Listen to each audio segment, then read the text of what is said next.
اور پھر اس بات پر پورا یقین رکھنا چاہیے کہ سارے اختیارات، ہر قسم کی بھلائی اس کے ہاتھ میں ہے اور کمال قدرت کا مالک ہے. اس لیے اپنے قرضوں کی ادائیگی میں بھی، مالی مشکلات میں بھی اسی کی طرف رجوع کرنا چاہیے اور اس سے دعا کرنی چاہیے. یعنی انسان کوشش تو کرتا ہے لیکن بعض اوقات کوششیں کسی نتیجے پر نہیں پہنچتی، یا یہ کہ وہ کوشش اس حد تک نہیں ہو پاتی باوجود کوشش کے جو ضروری ہوتی ہے، جو مطلوبہ ہوتی ہے. مثلاً آپ کو اگر اس چھت پہ چڑھنا ہے تو اس کے لیے اتنی سیڑھیاں آپ کو چاہیے جو چھت تک لے جائیں. اگر آپ کی سیڑھی آدھے راستے تک جاتی ہے تو پھر کیا ہوگا؟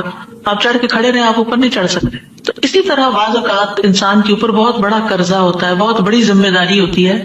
وہ جتنا بھی کما لے، وہ جتنی بھی محنت کر لے، وہ 2 3 جابس کر لے، وہ اس قابل نہیں ہوتا کہ وہ اپنا قرض ادا کر سکے، اپنا فرض پورا کر سکے. اس کو ضرورت ہوتی ہے کہ وہ اللہ سے مانگے، پھر اللہ تعالیٰ غیب سے اس کے لیے ایسے اسباب فراہم کر دے کہ جہاں اس کی سوچ بھی نہ جاتی ہو. یہ ہے دعا کا کام. جہاں تک قرض کا تعلق ہے تو قرض لینے سے حتی الامکان بچنا چاہیے. ہر معاملے میں انسان اللہ سے مدد مانگے، قرض سے بچے. طارق کہتے ہیں کہ انہوں نے ابن ابی اوفا سے سنا کہ ایک شخص کے بارے میں سوال کیا گیا کہ کیا وہ قرض لے کے حج کر سکتا ہے، قرض لے کے چلا جائے. انہوں نے کہا وہ اللہ سے رزق مانگے، قرض نہ مانگے. یعنی قرض نہ لے، اللہ سے رزق مانگے کہ اللہ اتنی وسعت پیدا کر دے کہ وہ حج کر سکے. آج سے آپ یوں کہ 100 سال پہلے یا 50-60 سال پہلے لوگ صرف وہ خریدتے تھے جو ان کے پاس ہوتا تھا، اور شدید ضرورت جب پیش آتی تھی، کوئی اچانک بیماری آ گئی یا کوئی اور مصیبت آ گئی تو وہ قرض لے لیا کرتے تھے. صرف اس وقت قرض لیا جاتا تھا جب شدید ضرورت ہوتی تھی، لیکن اس وقت ہر بندے کو قرض لینے پر ابھارا جاتا ہے. کریڈٹ کارڈ کی شکل میں آپ دیکھیں کہ ہر شخص کسی نہ کسی طرح قرض کے تلے ہوتا ہے. آپ کے ہاتھ میں کچھ بھی نہیں ہے اور آپ چیز خریدے جا رہے ہیں تو گویا آپ قرض پر ہی ایک طرح سے خرید رہے ہیں. اور پھر اگر آپ اس لمیٹڈ عرصے میں مقرر تاریخ تک وہ قرض ادا نہیں کرتے تو پھر آپ کے اوپر کیا آ جاتا ہے؟ سود آ جاتا ہے. اور اس طرح آپ دیکھیں کہ بعض لوگ صرف خواہشات پوری کرنے کی، ان کی ضرورت نہیں ہوتی چیزیں، چونکہ آسان ہے اس چیز کا حاصل کرنا. یعنی اس وقت دنیا میں بہت سارے لوگ ایسے ہیں کہ جو وہ کچھ اپنے پاس رکھتے ہیں جن کے وہ حقیقی مالک نہیں ہے، وہ ان کی پوزیشن میں نہیں ہے چیزیں، وہ سب قرض پر لی ہوئی ہیں، اور قرض اتنا زیادہ کہ سب کچھ بیک وقت دینے کی بھی ہمت استطاعت نہیں ہے. تو آپ دیکھیے کہ بلا وجہ ایسی چیزیں خریدنا اور اپنے آپ کو قرض تلے رکھنا یہ ناپسندیدہ ہے. ابن ابی اوفا سے سوال کیا کہ ایک شخص حج کے لیے قرض لے سکتا ہے یا نہیں، تو انہوں نے کہا کہ نہیں. یعنی حج کس پر فرض ہے؟ جس کے پاس وسعت ہے. اس پر تو فرض ہی نہیں جس کے پاس وسعت نہیں. وہ قرض لے کر کیوں حج کرنا چاہتا ہے؟ قرض لینا دراصل اپنے آپ کو امن سے نکال کر خوف میں مبتلا کرنا ہے. چاہے آپ کے بینک میں پیسے ہوں اور آپ سمجھتے ہو کہ آپ کا ڈیٹ جلدی ادا ہو جائے گا، لیکن پھر بھی جو آپ کے ہاتھ میں ہے وہاں سے خریداری کریں بنسبت اس ذریعے کے کہ جو آپ کے ہاتھ میں نہیں ہے اور آپ قرض لے کے خریداری کریں اور پھر آپ کا قرض چکایا جائے. عقبہ بن عامر کہتے ہیں کہ رسول اللہ صلی اللہ علیہ وسلم نے فرمایا اپنے آپ کو پرامن ہونے کے بعد خطرے میں مبتلا نہ کیا کرو. لوگوں نے پوچھا یا رسول اللہ صلی اللہ علیہ وسلم وہ کیسے؟ فرمایا قرض لے کر. یعنی جب آپ قرض لیتے ہیں، چاہے آپ کہیں یا نہ کہیں، آپ کے اوپر ایک سٹریس ضرور آتا ہے. آج کی زندگی میں بہت کچھ انسان کے پاس نعمتوں کی فراوانی ہوتے ہوئے بھی وہ سٹریس کا شکار کیوں ہے؟ اپنے لائف سٹائل کی وجہ سے، کہ وہ قرض کے لین دین کو آسان سمجھتا ہے. جو شخص قرض سے پاک ہو اس کے لیے جنت کی ضمانت ہے. یعنی ایسی زندگی گزارو کہ جس میں قرض نہ ہو. نبی صلی اللہ علیہ وسلم نے فرمایا جس شخص کی روح جسم سے اس حال میں جدا ہو کہ وہ 3 چیزوں سے بری ہو، یعنی 3 چیزیں اس کے اندر نہیں، وہ جنت میں داخل ہوگا. نمبر 1 تکبر نہیں اس کے دل، اپنے آپ کو کوئی چیز نہیں سمجھتا. دوسرا ہے قرض، اور تیسرا ہے مال غنیمت میں خیانت، کہ اس کے پاس مال غنیمت ہے یا آپ یوں سمجھے کہ وہ اللہ کے مال کا مالک ہے، جیسے کسی نے اس کے ہاتھ میں ڈونیشن رکھی یا اس کو کوئی امانت اس طرح کی دی اور پھر وہ اس میں خیانت کر لیتا ہے، وہ اپنے اوپر خرچ کر لیتا ہے یا اپنی مرضی سے اس میں جس کام کے لیے کسی نے دیا وہ نہیں کرتا، کچھ اور شروع کر دیتا ہے. یعنی کسی کے مال کو اپنے اختیارات سے استعمال کرنا شروع کر دیتا ہے. تو جو شخص ان 3 چیزوں سے پاک ہوگا اس کے لیے جنت کی ضمانت ہے. لہذا قرض میں زندگی بسر نہ کرے انسان. ہاں اگر کسی کے پاس کوئی شرعی مقصد ہو تو اس کے لیے قرض لینے کا جواز ہو سکتا ہے، شرعی طور پر ضرورت مند ہے. رسول اللہ صلی اللہ علیہ وسلم نے فرمایا اللہ قرض لینے والے کے ساتھ ہے یہاں تک کہ وہ اپنا قرضہ ادا کر دے، بشرطے کہ قرضہ ایسے مقصد کے لیے نہ ہو جو اللہ کو ناپسند ہے. راوی کہتے ہیں کہ عبداللہ بن جعفر اپنے خزانچی سے فرماتے تھے کہ جاؤ اور میرے لیے قرضہ لاؤ، اس لیے کہ مجھے ناپسند ہے کہ میں ایک رات بھی ایسی گزاروں مگر یہ کہ اللہ میرے ساتھ ہو۔ جب سے میں نے اللہ کے رسول صلی اللہ علیہ وسلم کی حدیث سنی، یعنی اگر کسی نے جائز مقصد کے لیے قرض لے رکھا ہے تو اللہ تعالیٰ اس کی مدد کرے گا، اس کا قرضہ بھی اترے گا اور اللہ اس کے ساتھ ہے۔ اور یہ کون شخص ہے؟ جو واقعی شدید ضرورت مند ہے، حقیقی معنوں میں ضرورت مند ہے۔ اس سلسلے میں ایک اور بات بھی یاد رکھیے کہ بعض اوقات آپ کو اپنی ذاتی ضرورت کے لیے قرض نہیں لینا ہوتا، لیکن آپ کے سامنے کوئی ایسا شخص آ جاتا ہے جو انتہائی شدید حاجت کا شکار ہے اور آپ خود کچھ نہیں کر سکتے، تو آپ کسی سے قرض لے کر اس کی مدد کر سکتے ہیں، کیونکہ اس کو کوئی قرضہ نہیں دے گا، لیکن آپ کی جو کہ ایک ریلائبلٹی ہے، ٹرسٹ ہے لوگوں کو آپ پر، تو آپ کو کوئی دے دے گا تو آپ لے کر اس کی ضرورت پوری کر دیں اور پھر آپ اپنا قرضہ ادا کرتے رہیں۔ بلال رضی اللہ عنہ سے مروی ہے کہ جب رسول اللہ صلی اللہ علیہ وسلم کے پاس کوئی انسان آتا، آپ اس کو ننگا دیکھتے، یعنی اس کے پاس پراپر ڈریس نہیں ہے، تو مجھے حکم کرتے، میں جاتا اور قرض لے کر اس کے لیے چادر خرید لاتا، اسے پہننے کے لیے دیتا اور اسے کھانا کھلاتا۔ یعنی یہ ایک جائز صورت ہے جس میں انسان ایسا کر سکتا ہے، لیکن وہ بھی ادائیگی کی نیت کے ساتھ۔ جہاں تک قرض کے آداب کا تعلق ہے تو قرض کے تمام لین دین میں مدتوں کی تحدید ضروری ہے کہ کتنے عرصے کے لیے قرض لیا جا رہا ہے، اوپن اینڈ نہیں ہونا چاہیے۔ 10 دن کے لیے دے دیں، 10 مہینے کے لیے دے دیں، 10 سال کے لیے دے دیں، تو ٹائم پیریڈ الی اجل مسمى۔ دوسری بات یہ کہ لیتے یا دیتے وقت اس کو لکھنا ضروری ہے۔ تیسری بات یہ کہ لکھنے والا عدل و انصاف کے ساتھ لکھے، کسی قرابت یا عداوت سے متاثر نہ ہو۔ چوتھی بات یہ کہ قرض دار جب لوگوں کے حقوق کاتب کو لکھوائے تو اللہ سے ڈرے اور اس میں کبھی بیشی نہ کرے۔ نمبر 5، خرید و فروخت اور لین دین میں گواہ مقرر کرنا بہتر ہے، نہ ہو تو کوئی بات نہیں۔ نمبر 6، گواہ 2 مرد یا 1 مرد اور 2 عورتیں ہوں گی۔ 2 عورتیں کیوں؟ تاکہ ان پر ذمہ داری کم آئے، بوجھ کم پڑے۔ نمبر 7، جب گواہ کی ضرورت پڑے تو اس کو انکار نہیں کرنا چاہیے، اسے حاضر ہو جانا چاہیے گواہی دینے کے لیے۔ قرض واپس مانگنے والے کو اجازت ہے کہ وہ سختی کر سکتا ہے، سختی سے واپس مانگ سکتا ہے۔ ایک شخص نبی صلی اللہ علیہ وسلم کے پاس اپنے قرض کا تقاضا کرنے کے لیے آیا اور سخت گفتگو کرنے لگا، یعنی اپنی گفتگو میں وہ ہارش ہو گیا۔ آپ کے صحابہ غصے میں اس کی طرف بڑھے کہ تم اللہ کے رسول صلی اللہ علیہ وسلم کے ساتھ یہ معاملہ کر رہے ہو، لیکن رسول اللہ صلی اللہ علیہ وسلم نے فرمایا کہ اسے چھوڑ دو، کیونکہ جس کا کسی پر حق ہو تو وہ بات کہنے کا بھی حق رکھتا ہے۔ پھر آپ نے فرمایا اس کے قرض والے جانور کی عمر کا 1 جانور اسے دے دو۔ صحابہ نے عرض کیا یا رسول اللہ صلی اللہ علیہ وسلم، اس سے زیادہ عمر کا جانور تو ہے لیکن اس عمر کا نہیں ہے جتنا اس کو دینا بنتا ہے۔ آپ نے فرمایا اسے وہی دے دو، کیونکہ سب سے اچھا آدمی وہ ہے جو دوسروں کا حق پوری طرح ادا کرتا ہو۔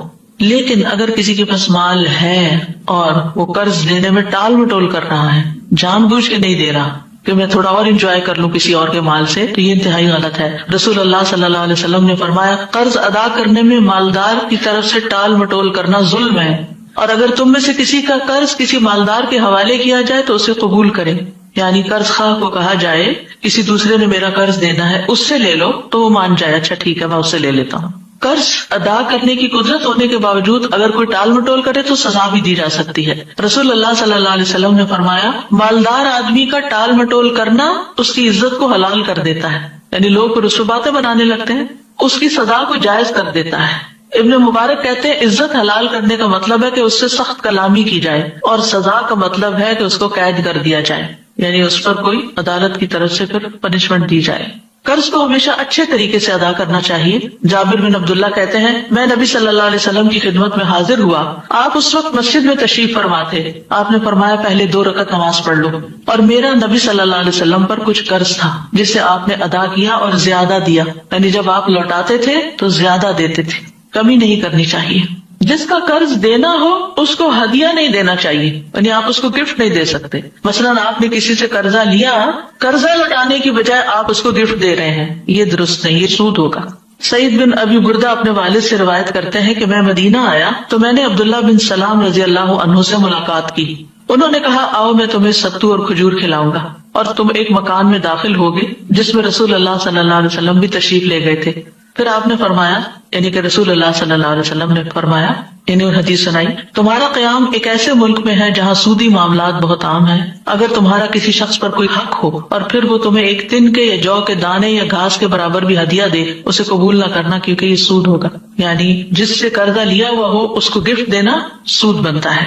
اسی طرح ہمارا دین ہمیں یہ بھی سکھاتا ہے کہ کسی کے قرضے کی ذمہ داری لے لی جائے۔ کسی غریب نے قرضہ لیا، وہ نہیں ادا کر پا رہا تو اس کی طرف سے ادا کر دیا جائے۔ مقدام کندی سے مروی ہے، وہ کہتے ہیں کہ رسول اللہ صلی اللہ علیہ وسلم نے فرمایا، ہر مومن کے لیے اس کی اپنی ذات سے بھی زیادہ میں قریب ہوں. جو شخص قرض یا چھوٹی اولاد چھوڑ کر مر جائے وہ میرے ذمہ ہے. یعنی رسول اللہ صلی اللہ علیہ وسلم اس کی اولاد کی کفالت بھی کریں گے اور اس کا قرضہ بھی ادا کریں گے. اور جو شخص مال چھوڑ کر جائے وہ اس کے وارثوں کا ہے. اسی طرح زکوٰۃ کے مال سے قرض کی ادائیگی کی جا سکتی ہے. قرآن مجید میں آتا ہے، انما الصدقات للفقراء والمساکین والعاملین علیہا والمؤلفۃ قلوبهم وفی الرقاب والغارمین وفی سبیل اللہ وابن السبیل فریضۃ من اللہ واللہ علیم حکیم. صدقات تو صرف فقیروں اور مسکینوں کے لیے ہیں، اور ان پر مقرر عاملوں کے لیے، ورکرز کے لیے، اور ان کے لیے جن کے دلوں میں الفت ڈالنی مقصود ہے، ایسے نان مسلم جن پہ آپ خرچ کریں تو وہ مسلمان ہو جائے، اور گردنیں چھڑانے میں یعنی غلاموں کو آزاد کرنے میں، اور قرض داروں کے قرض اتارنے میں، اور اللہ کے راستے میں فی سبیل اللہ نیکی کے کام جو، اور مسافر میں یعنی جس کے پاس اب سفر کی حالت میں کچھ نہ رہے، لٹ جائے. یہ اللہ کی طرف سے ایک فریضہ ہے، اور اللہ سب کچھ جاننے والا کمال حکمت والا ہے. اصل میں مسافر کو زکوٰۃ کیوں دی جائے گی، قرض کیوں نہیں دیا جائے گا؟ کیونکہ وہ تو چلا جائے گا، وہ واپس کیسے کرے گا آگے؟ تو اگر آپ کے پاس صدقات نہیں ہے تو آپ قرض ہی دے دیں تاکہ وہ اپنی ضرورت پورے کرے اور اپنے ملک چلا جائے. ابو سعید کہتے ہیں کہ رسول اللہ صلی اللہ علیہ وسلم نے فرمایا، کسی مالدار کے لیے صدقہ حلال نہیں، یعنی زکوٰۃ لینا حلال نہیں، سوائے 5 مواقع کے. نمبر 1، زکوٰۃ وصول کرنے والے کے لیے، کہ اگر وہ ایسی جگہ جاب کرتا ہے جیسے زکوٰۃ فاؤنڈیشن ہے یا کوئی اور، کہ جہاں زکوٰۃ کا لین دین ہوتا ہے، اکٹھی بھی کی جاتی ہے، ڈسٹریبیوٹ بھی کی جاتی ہے، اور وہ وہاں کام کرتا ہے، تو اس کی جو تنخواہ ہوگی وہ زکوٰۃ ہی کے مال میں سے ہوگی، وہ جائز ہے. نمبر 2، اپنے مال سے خریدنے والے کے لیے، یعنی زکوٰۃ کا مال کہیں بک رہا ہے تو آپ اس کو خرید لیتے ہیں اور اس کے بدلے میں پیسے دے دیتے ہیں. نمبر 3، مقروض کے لیے، یعنی جس پہ قرضہ ہے وہ زکوٰۃ لے کے قرضہ ادا کر سکتا ہے، بشرطے کہ جینوئن ریزن کے لیے، شدید ضرورت میں قرضہ لیا ہو. نمبر 4، جہاد فی سبیل اللہ میں. اور نمبر 5، ایک اس صورت میں کہ مسکین کو کسی نے کوئی چیز بھیجی ہو اور وہ اسے مالدار کی طرف ہدیے کے طور پر بھیج دے، یعنی غریب مسکین فقیر کو زکوٰۃ دی گئی، اس نے لے لی، رکھ لی، پھر اسے خیال آیا کہ اس کا کوئی بہن بھائی ہے، کوئی دوست ہے، اس کو میں نے گفٹ دینا ہے. اب یہ مسکین اس مال کا مالک بن چکا ہے، اب زکوٰۃ والی کنڈیشن ہٹ چکی ہے، اب یہ اس کی ملکیت میں آ گیا مال. اس مال میں سے وہ اپنے کسی بہن بھائی وغیرہ کو کوئی تحفہ دینا چاہے دے سکتا ہے. پھر یہ کہ قرض معاف کر دینا بھی ایک نیکی ہے. حضرت عائشہ کہتی ہے کہ رسول اللہ صلی اللہ علیہ وسلم نے دروازے پر 2 جھگڑا کرنے والوں کی آواز سنی جو بلند ہو گئی تھی. ایک آدمی دوسرے سے قرض میں کچھ کمی کرنے اور تقاضے میں کچھ نرمی برتنے کے لیے کہہ رہا تھا، اور دوسرا کہتا تھا کہ اللہ کی قسم میں یہ نہیں کروں گا. آخر رسول اللہ صلی اللہ علیہ وسلم ان کے پاس گئے اور فرمایا، کہاں ہے وہ شخص جو اللہ کی قسم کھا کے کہہ رہا تھا میں نیکی نہیں کروں گا، یعنی معاف نہیں کروں گا؟ اس نے عرض کیا، اللہ کے رسول میں ہوں، میرا ساتھی جو چاہے میں اسے معاف کر دیتا ہوں. یہ رسول اللہ صلی اللہ علیہ وسلم کی محبت تھی اور ان کے کہنے کے انداز کی خوبصورتی تھی، اور ان کا لحاظ تھا لوگوں کو کہ جیسے وہ کہتے تھے لوگ ویسے کر لیا کرتے تھے. کسی کا قرض ادا کرنے سے قیامت کے دن کی سختیوں سے بھی نجات ملتی ہے. ابو قتادہ نے اپنے ایک قرض دار سے قرض کا مطالبہ کیا تو وہ ان سے چپ گیا. پھر وہ اس سے ملے تو اس نے کہا میں تنگ دست ہوں. ابو قتادہ نے کہا اللہ کی قسم. اس نے کہا اللہ کی قسم. ابو قتادہ نے کہا میں نے رسول اللہ صلی اللہ علیہ وسلم سے سنا، آپ فرماتے تھے جس کو یہ پسند ہو کہ اللہ اسے قیامت کے دن کی سختیوں سے نجات دے، اسے چاہیے کہ وہ مفلس کو مہلت دے یا اسے معاف کر دے، یعنی اس کا قرضہ معاف کر دے اگر واقعی وہ غریب ہے. لیکن بعض اوقات تو لوگوں کے پاس ہوتا بھی ہے اور ٹال مٹول کرتے ہیں، یہ ظلم ہے. ان کو نہ بھی آپ معاف کریں تو کوئی بات نہیں، لیکن جو حقیقی ضرورت مند ہے، مثلا کسی کی سیلری ہے وہ بہت محدود ہے اور اس نے کسی مشکل وقت قرضہ لے لیا، اب سیلری سے تو مہینہ بھی نہیں گزرتا، وہ قرضے کے لیے کہاں سے رقم نکالے؟ تو ایسی صورتحال کو پھر دیکھ کے معاملہ کرنا چاہیے. ایک شخص لوگوں کو قرض دیا کرتا تھا اور اپنے خادموں کو اس نے یہ کہہ رکھا تھا کہ جب تم کسی مفلس کو دیکھو جو میرا قرض دار ہو تو اس کو معاف کر دیا کرو، ممکن ہے اللہ ہمیں بھی معاف فرما دے. آپ نے فرمایا موت کے بعد جب وہ اللہ سے ملا تو اللہ نے اس کو بخش دیا، کیونکہ وہ لوگوں کے قرضے معاف کر دیا کرتے، یعنی جو نہیں دے سکتا نہ دے، جانے دو اس کو. خود سامنے بھی نہیں ہوتا تھا کہ کوئی شکریہ ادا کرے یا کوئی تعریف کرے. قرضہ معاف کرنے والے سے موت کے وقت فرشتے بھی درگزر کرتے ہیں. نبی صلی اللہ علیہ وسلم نے فرمایا تم سے پہلے گزشتہ امتوں کے کسی شخص کی روح کے پاس موت کے فرشتے آئے اور پوچھا تو نے کچھ اچھے کام بھی کیے ہیں؟ روح نے جواب دیا میں اپنے ملازمین سے کہا کرتا تھا کہ وہ لوگوں کو جو مقروض ہے مہلت دے دیں یا محتاجوں کو معاف کر دیا کریں. آپ نے فرمایا پھر فرشتوں نے بھی اس سے درگزر کیا، میں نے اس کی جان آسانی سے لی.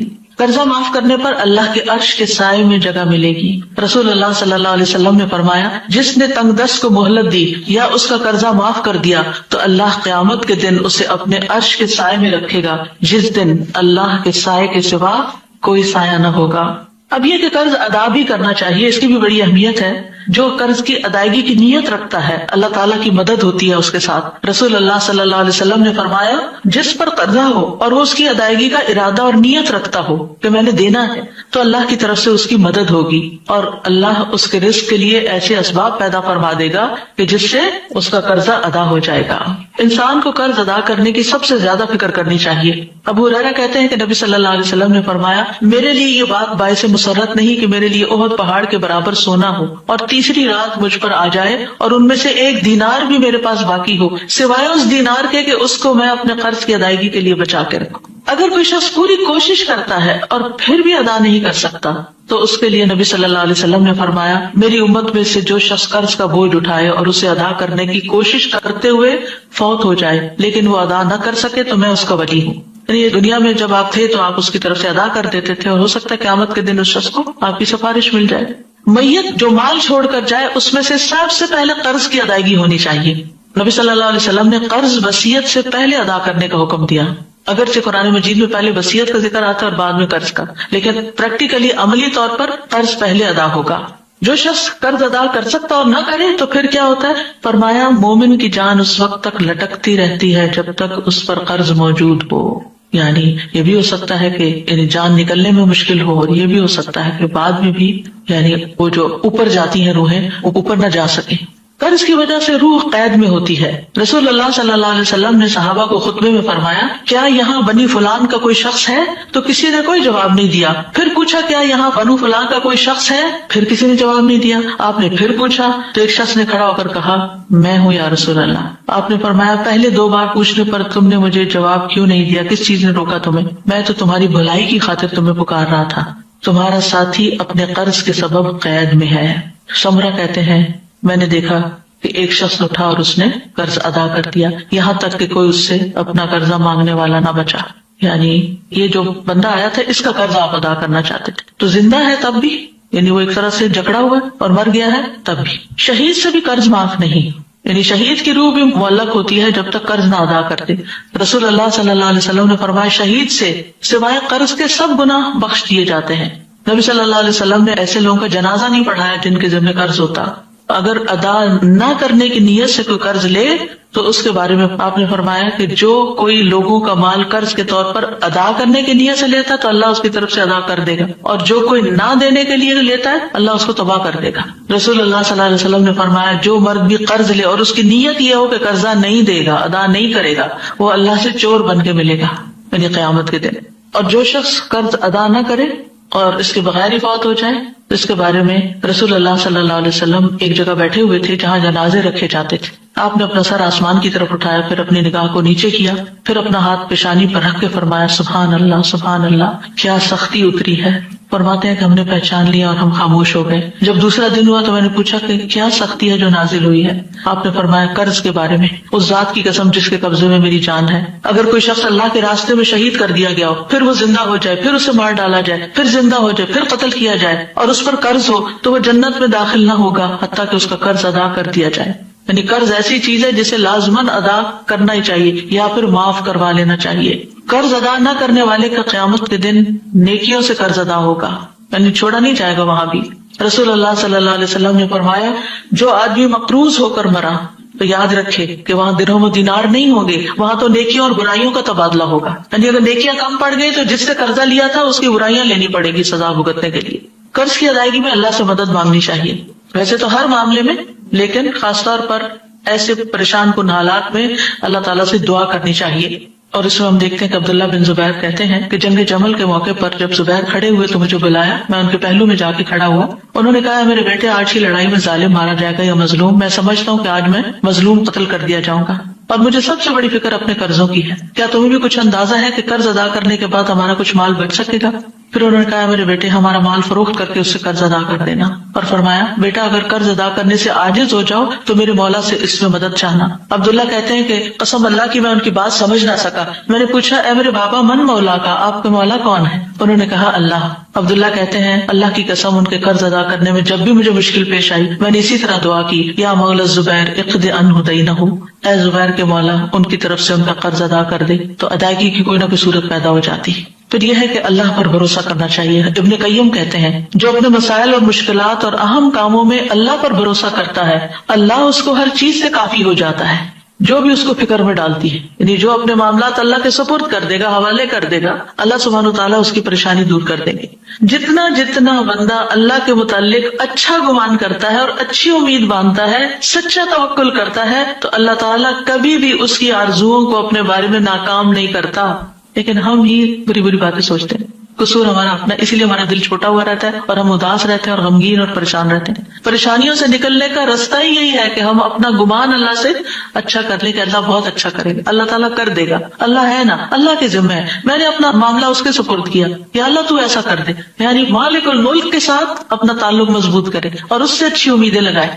وہ کہتے ہیں کہ جو اللہ پہ سچا توکل کرتا ہے اپنے توکل کو بھی پرکھا کرے کہ کتنا سچا ہے. صرف کہنے کی حد تک تو نہیں کہ دل بھی یقین کر رہا ہے. اللہ کبھی بھی اس کی آرزوؤں کو اپنے بارے میں ناکام نہیں کرتا. اللہ کسی امید باندھنے والے کی آرزوؤں اور امیدوں کو ناکام اور نا امید نہیں کرتا، اور نہ ہی کسی عمل کرنے والے کے عمل کو ضائع کرتا ہے. اور ایمان لانے کے بعد اللہ پر بھروسہ کرنے، اس سے امید لگانے، اس سے اچھا گمان کرنے سے بڑھ کر سینے کو زیادہ فراخ اور وسیع کرنے والی کوئی اور چیز نہیں. یعنی اگر سینے کی گھٹن اور اندر ایک پریشانی اور ایک غم دبا ہوا چھپا ہوا ہے تو اس کے لیے کیا کریں؟ اللہ پر بھروسہ کریں، اللہ سے اچھی امیدیں لگائیں، اللہ سے اچھا گمان رکھیں، تو انشاءاللہ دل کھل جائے گا. دیکھیں حالات تو وقت کے ساتھ ہی بدلتے ہیں جب اللہ چاہے، لیکن انسان جو بوجھ تلے دبا ہوتا ہے نا، اس بوجھ کا ہٹنا ضروری، اس سٹریس کا دور ہونا بڑا ضروری ہے. اور اس کے لیے انسان اللہ تعالیٰ سے اچھی امیدیں رکھے اور اللہ کے فیصلوں پر یقین رکھے. ابن قیم کہتے ہیں اگر کوئی شخص پہاڑ کو اس کی جگہ سے ہٹانے کا ارادہ کر لے اور اس کا اللہ پر پورا بھروسہ ہو تو اس کو ہٹا لے گا وہاں سے، اس کو بھی ہٹا لے، کیونکہ اس نے اللہ پہ بھروسہ کیا، اللہ سے مدد مانگی. کیونکہ جب اللہ پہ بھروسہ کرتے ہیں نا، وہ اللہ سے مدد مانگتے ہیں، پھر اللہ تعالیٰ مدد کرتا ہے اور بندہ اس مشکل سے نکل آتا ہے. ابن مسعود کہتے ہیں مومن کو اللہ پر اچھا گمان کرنے سے زیادہ بہتر اور کوئی چیز نہیں دی گئی. قسم ہے اس ذات کی جس کے علاوہ کوئی معبود نہیں. جو بندہ بھی اللہ کے ساتھ اچھا گمان کرتا ہے اللہ اس کے گمان کے مطابق اس کو عطا کر دیتا ہے. اس کی وجہ یہ ہے کہ بھلائی اللہ کے ہاتھ میں ہوتی ہے. اب قرض کی ادائیگی کے لیے جتنی دعائیں ہیں وہ اس کارڈ کے اندر موجود ہیں، میں ان کا ذکر آپ سے مختصراً کر دیتی ہوں، لیکن اس کو اپنے پاس رکھیے. اور جیسے قرآن مجید ہے اگر بڑی سائز کا تو اس کے اندر بک مارک کے طور پر بھی رکھ سکتے ہیں، اور قرآن مجید پڑھنے کے بعد بھی دعا قبول ہوتی ہے. تو جو کوئی بھی ایسی مالی مشکل کا شکار ہو وہ اللہ تعالیٰ سے یہ دعائیں پڑھ کر ضرور مدد مانگے. ان میں سب سے پہلی دعا تو یہی ہے اللہم مالک الملک والی، جس کا میں نے ابھی آپ کے سامنے ذکر کیا. اور اس کے آخر میں آتا ہے رحمان الدنیا والآخرہ، کہ اللہ تو دنیا اور آخرت کا رحمان ہے، وہ رحیمہما، اور ان پہ رحم کرنے والا ہے. وہ جس کو چاہتا ہے عطا کرتا ہے، جس سے چاہتا ہے روک دیتا ہے. تو اللہ تعالیٰ آپ میرے بارے میں بھی اچھا فیصلہ فرما دیں اور رحمت مانگے اللہ سے. ارحمنی رحمتن تغنینی بہا عن رحمت من سواک، کہ اللہ مجھ پہ ایسی رحمت کر دے جو مجھے تیرے علاوہ کی رحمت سے بے نیاز کر دے. یعنی انسان کو یہ ہوتا نا لوگ بڑے ظالم ہیں، لوگوں کے دل میں ذرا رحم نہیں، لوگ خیال نہیں کرتے. تو ایسی صورت میں انسان کو کیا کرنا چاہیے؟ اللہ سبحانہ تعالیٰ سے ہی رحمت مانگنی چاہیے اور وہی اس کے لیے کافی ہو جاتی ہے.